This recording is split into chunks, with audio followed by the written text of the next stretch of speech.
Welcome back to BioMindscape. Today we are going to know about the lock and key model, and it is like a rigid wooden shoe that only fits if your foot is already the exact same shape.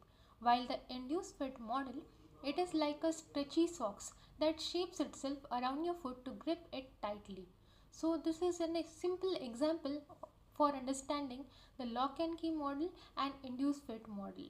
Now let's see the difference between the lock and key model and induced fit model.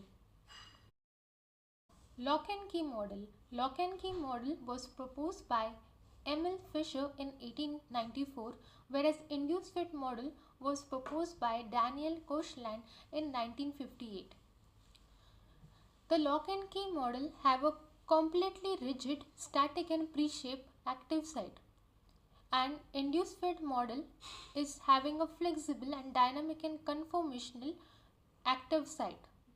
That is the flexibility of the active site.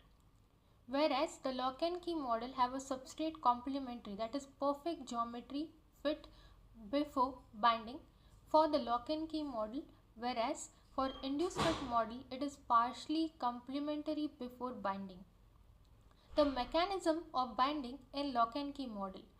In lock and key model, the binding is static collision and immediate alignment, whereas in induced fit model, it is dynamically restructuring to wrap around the substrate.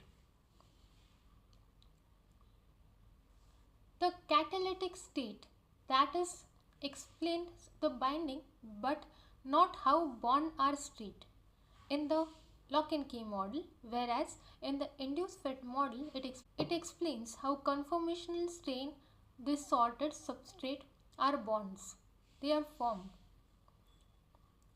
Enzyme release. The product naturally detaches due to shape change in the lock and key model, whereas in the induced fit model we can see the enzyme that relax back into the native resting shape. So these are the some differences of lock and key model and induced fit model. Thanks for watching. Do like, share and subscribe BioMindscape.